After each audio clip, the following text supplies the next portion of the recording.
Okay, sorry, we Hi. got cut off for a second. Will you hold this for a second? Yeah. Good. Oh, good. We got a low battery. Okay, so what were we just talking about? We were still talking about morning sickness. Okay. So, what I think we left off on was that it is a good sign because it means that you are releasing progesterone and the other hormones that you need to maintain a pregnancy, which is always good. And then it also is supposed to mean that your placenta is growing well. That's great. Yes. So another thing that you could do to relieve the symptoms would be, hold on. So heavy. Okay. We're just getting reset up, so. Yeah. There's these motion sickness bands. I know they were on an episode of New Girl. Stop it. For all you New Girl fans sounds out made there. up. They're acupressure. There's actually some data suggesting that this is a real helpful thing. So there's no data supporting them as motion sickness relief, but there is some data saying that they are helpful in relieving nausea associated with morning sickness. As interesting as that is. That is very So they're just bands. They just put acupressure right on your wrist. That's really all it is. It's Okay. just like holds a little bit of pressure there. That's really it. So again, it's another thing where there's not going to be really any side effects, I guess. Okay. To that. Sure, yeah. But it can supposedly help. And then the last thing I was going to mention was these Preg-E's and Preggy Pops. I found a lot of well, I didn't find any data, but on AmericanPregnancy.org, they highly endorsed them. Is that a They're a little like, I think the Preggies are little like Jolly Rancher type candy. They have ginger, lemon, vitamin B6. They have all of the like common things that are supposed to relieve the morning sickness symptoms in them. And then I guess I don't know if you're supposed to like wake up and take one or what you're supposed to do. I'm sure that they have recommendations, but I have actually talked to patients who've used the Preggy Pops. I haven't heard of the Preggy's little like tablets, but I've heard the Preggy Pops are helpful. So, yeah. So those are options. So we got through morning sickness. What else are we going to experience like right off the bat? So maybe not right off the bat.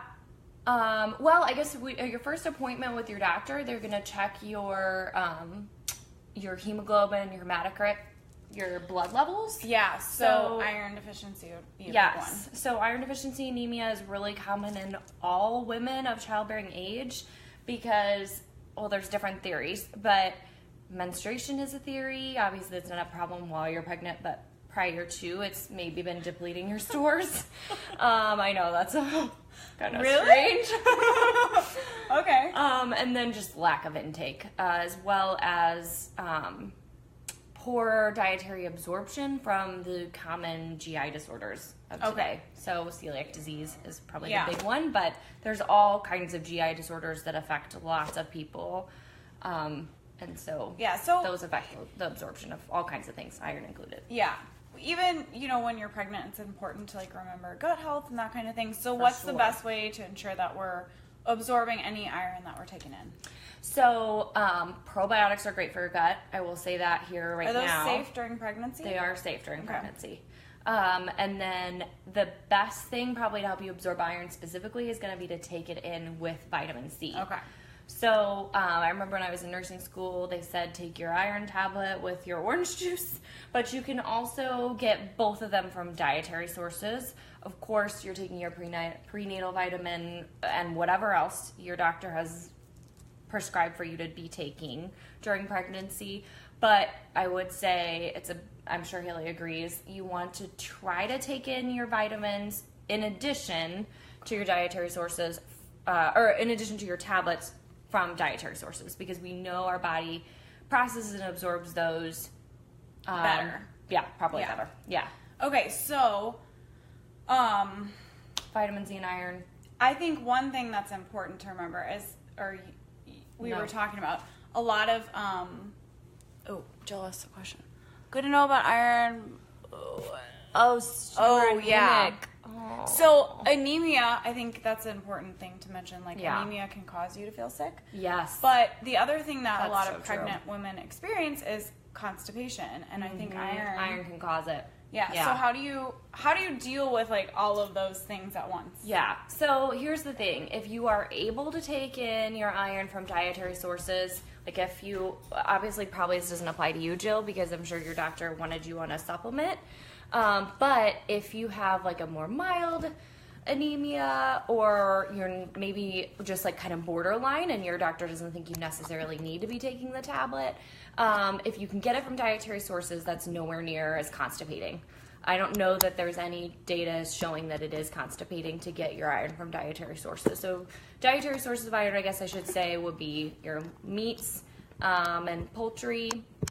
Spinach is a big one. I'm trying to think what else. I have them written down, but I don't want to just keep looking at this.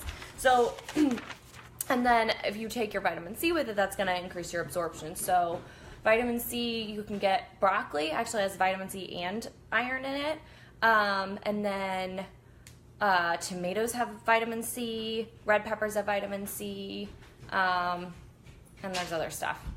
What else were we saying? Oh, trying to alleviate constipation from your iron supplement if you do have to take that. So as much water as you can drink during the day is probably the big thing.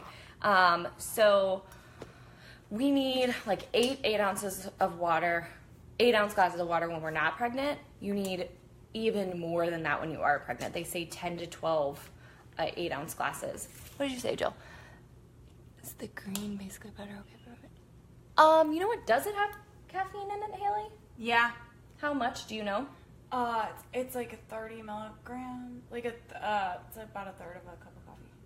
Oh, okay. But it should be fine, right? Didn't you say? Yeah. So you can have up to 200 milligrams of caffeine a day that they have determined is safe during pregnancy. Now, I know a lot of pregnant mamas are hyper conscious and trying to do the very best that they can and maybe don't want to consume any caffeine at all. So Haley is saying that that green basically butter does have a minimal amount of caffeine in it. She's thinking it's about a third of the amount that will be in a cup of coffee. So technically, yes, it's safe, but if you're wanting to avoid caffeine completely, then it does have some caffeine in it. So yeah. So alleviating constipation, whether it's from your iron supplement or you're not taking one, but you're pregnant, and let's face it, pregnancy kind of comes with constipation a lot of the time. Yeah. So we were talking about proper hydration is going to be definitely key, probably the place you want to start.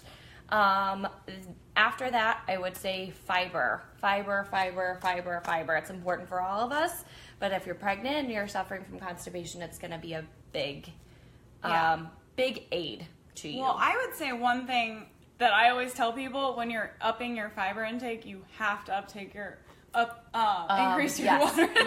Yes, that is true. Fiber is great for mobility, but it also, if we're not properly hydrated, it's not. Yeah. It's constipating. So yeah.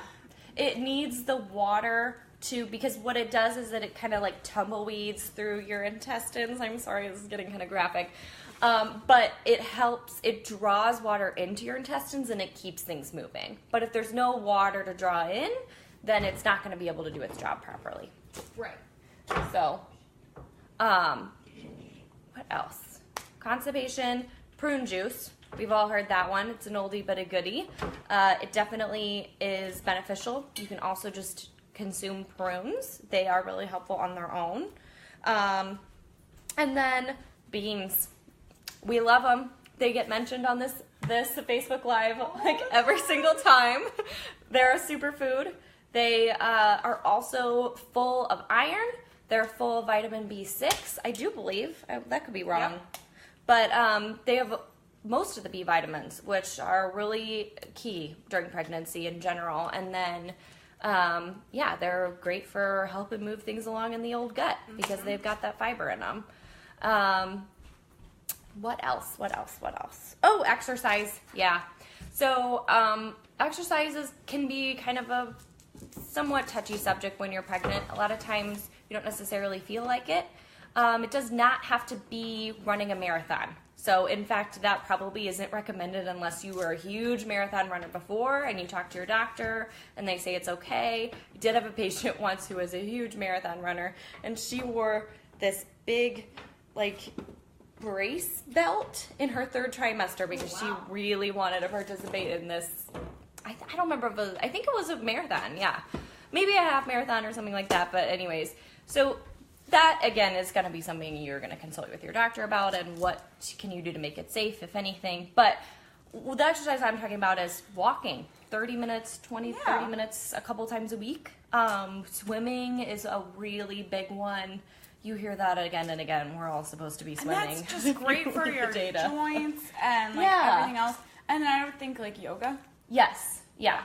So for sure. It's about like movement and not necessarily like overly exerting yourself. Yeah, exactly. Which is where you can get into trouble in pregnancy, is that overexertion side. But you don't need to overexert yourself to get the kind of exercise that's good for your body, good for your heart, and good for your gut circulation in terms of getting everything moving. Yeah, exactly.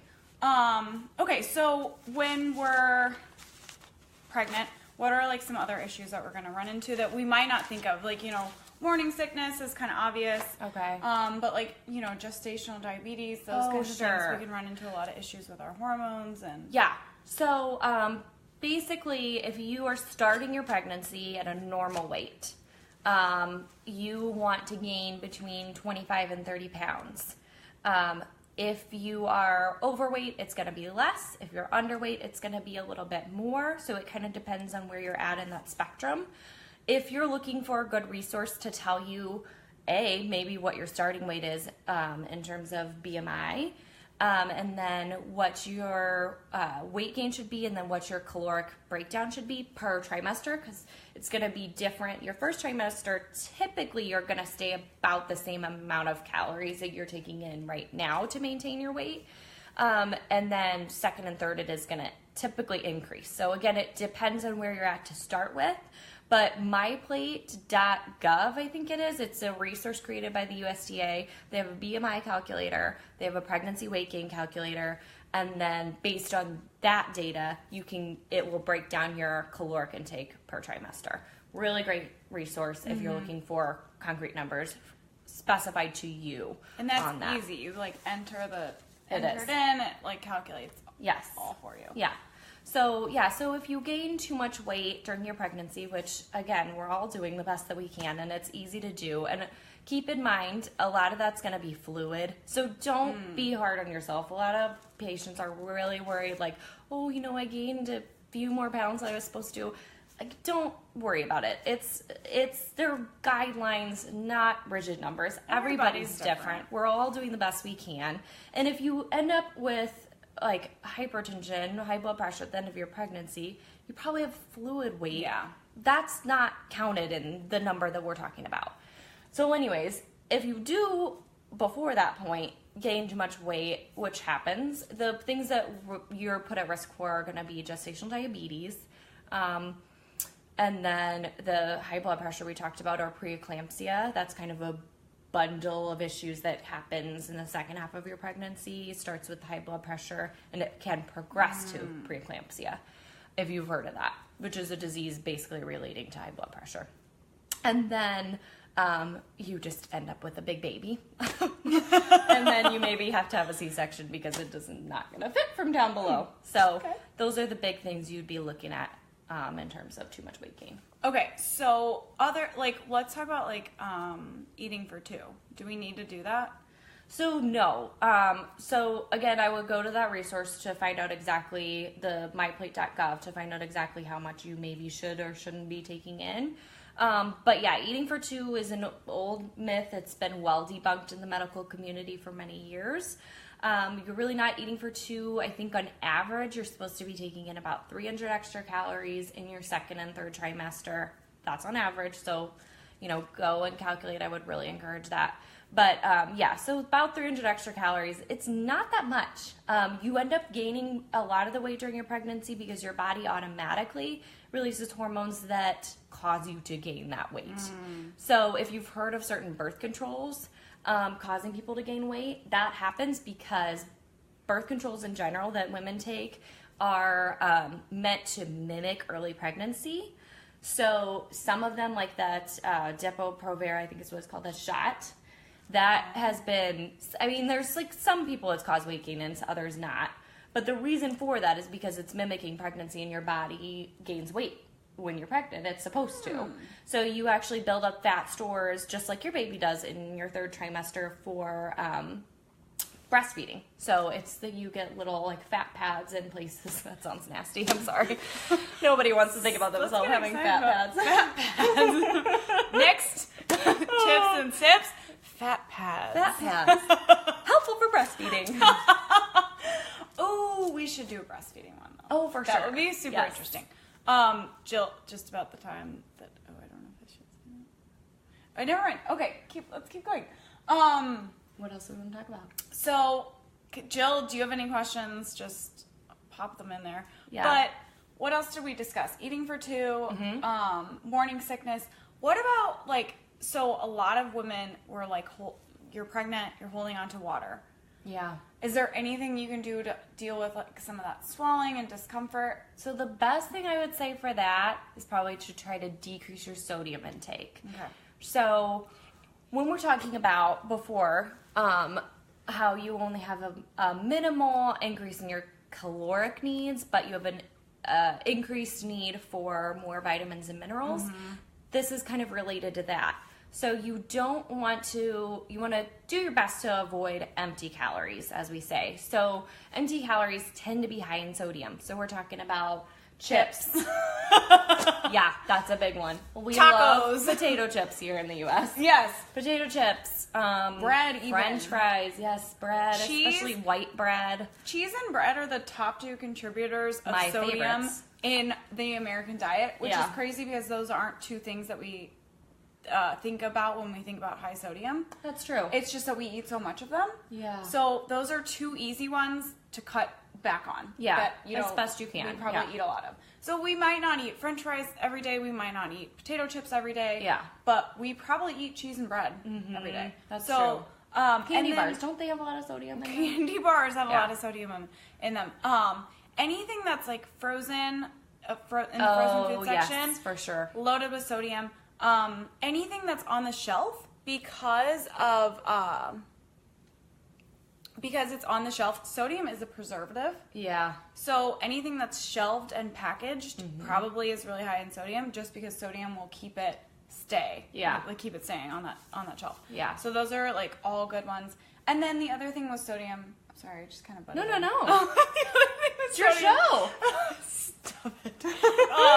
The other thing with sodium is that it's balanced out with potassium. So, Right. and we get our potassium from whole plant foods. Potassium is pretty much only found in whole plant foods. Yeah. So if we can, sometimes I tell people, like, if you find it really difficult to cut out cut down on your daily sodium intake, simply upping your daily potassium intake can Eat a bunch of bananas. like bananas, avocados, anything that's a whole plant, like fruit or vegetable, Those are both high in B6 too. and the B6, and the vitamin C, and the iron. Yeah. That can really help to like balance out that sodium intake. Yeah. Plus, That's great. yeah, plus the water and the movement, Yeah. like moving around, drinking plenty of water will help to like flush you out. Yeah. So does that decrease your sodium if you're flushing out more frequently? Yes. If we're moving around, so we think about like how much our blood is like moving around and like circulating through our kidneys, and our kidneys are having a chance to filter that blood and like take out the things that we don't need. When we're completely sedentary, so our heart is beating like really slowly. I feel like your like mimic of the sedentary heart was very like like a dead person. I feel like it made us like automatically the people from WALL-E. We have 3 bones left and we can't no longer walk. It escalated really fast. We're very sedentary. So when our heart's not pumping our blood very quickly, our kidneys aren't getting that blood as readily, and also it's not going into those small capillaries and kind of like drawing out like where when we get swelling, it's going to be like in those like outer tissues, like out where the capillaries are, and like it's hard to get that blood back vessels into your system and exactly. processed. So if we're moving, if our blood is pumping frequently and like it's able to capture those. It's able to bring them back to our kidneys where we can like filter it out and like just pee it out. Yeah. All this being said, I do want to mention you can do everything right and still have any number of the complications we've mentioned, but especially the swelling, it's really common. Just because you're swollen, it doesn't mean like anybody's saying you're eating nothing but chips and candy all day. You know, right? So exactly. Sometimes with these things, you could do everything right dietarily and still have the issue. So, of course, consult with your physician. But I will tell you, the swelling, for a lot of people, even if it's minimal, to me as a healthcare professional, to you it feels like a ton, and you feel like, God, I'm so swollen on my ankles. But like I can feel your ankles and be like, there's hardly any fluid in there. Anyways, it just feels worse. Yeah, but my point being is that yes, you could do everything right and still be swollen, whether it's a lot or a little.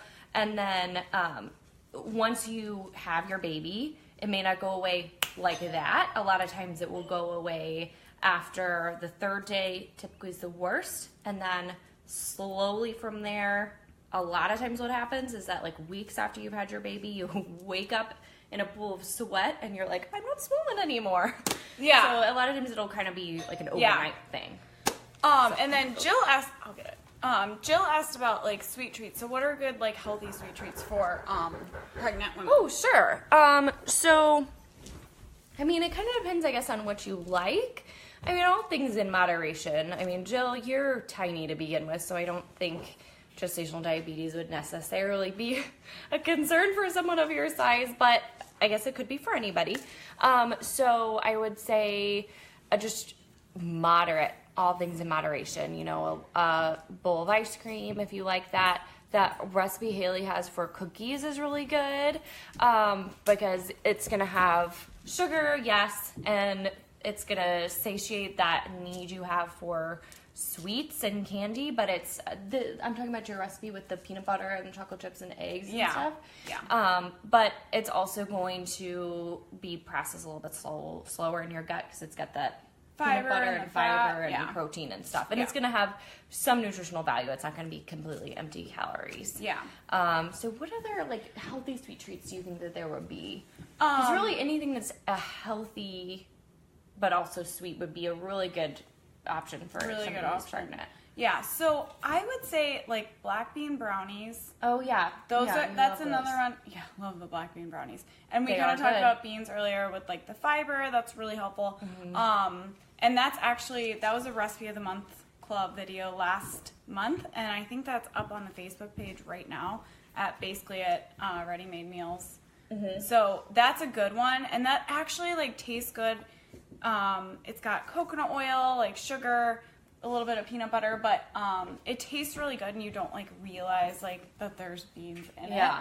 So, and then like just a sweet smoothie with like some fruit in it. Yes, that's always a great. You know what? There is this delicious juice at Trader Joe's. I think it's like green superfood juice, or I don't know. But if you go down their juice aisle, it's the big green jug, and if you think that green things taste bad, you should try this because it literally, I mean, I think that it's mostly apple juice, but it does also have like a whole bunch of greens in there, and it's really good. Yeah. And it really is like, the sugars are controlled in it. I add that to my smoothies and it's really good. So if a sweet smoothie would satisfy you, I would suggest that. Adding that is a really good option. I would say anything that you're like subbing out and just making sure that it's not. Some people make like smoothie pops. Like you can make your smoothie and then put it into a little ice cube tray and put it in the freezer. Yeah, or like they have those frozen popsicle molds. You could even do that with it. That'd be really good. And then just like picking a baked item that doesn't have like refined white over. Okay, so. One last thing I think we wanted to mention was supplements. Oh, yeah. So we want to educate everybody, encourage everybody, listen to your doctor. We are not trying to replace your doctor in any way, shape, or form. So whatever they tell you need to be taking, which is going to at least be a prenatal vitamin, oftentimes maybe more, take what they suggest. But what I would also encourage you to do is try to get those things that are needed from dietary sources as well.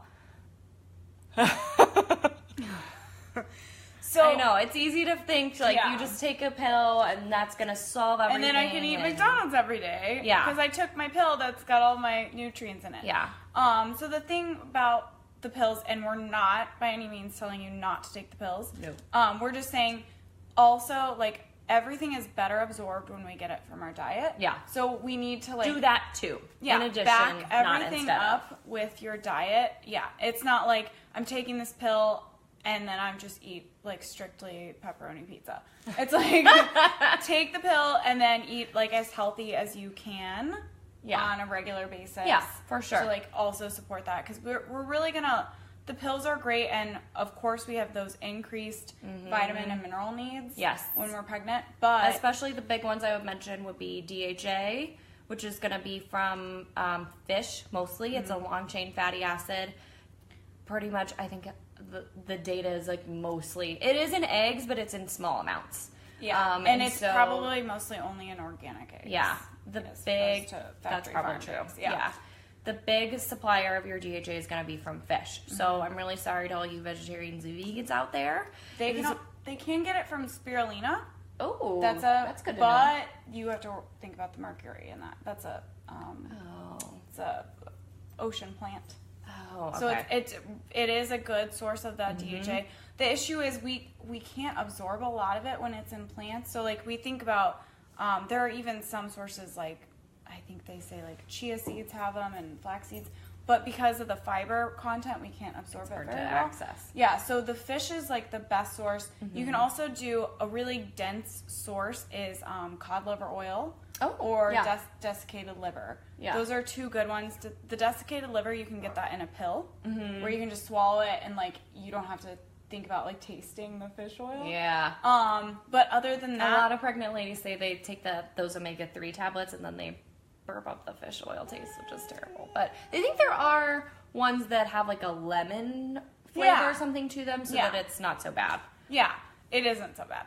But if you don't have to take the supplement, either because your doctor didn't prescribe it or you're not a vegetarian or vegan, fish 2 times a week. But not the mercury fish. correct. Right? So which Yeah. ones were those? So salmon is probably the big one. And then For mercury? No, Oh. that's okay to consume. It has all kinds of stuff in it that's good for you when you're pregnant and not pregnant, and it has a high amount of DHA in it. Yeah. But we want to watch out for like tuna, mackerel. So some tunas are okay and some tunas okay. aren't. I think yellowfin and albacore are fine. And then there's like big eye tuna or something like that. So I got all this stuff about fish from foodsafety.gov. If you're pregnant and you're wanting to know like what are good sources of fish and what can I need to avoid because of mercury, go to their website. And if you type in like fish in pregnancy, I think that's what I typed in and it came right up.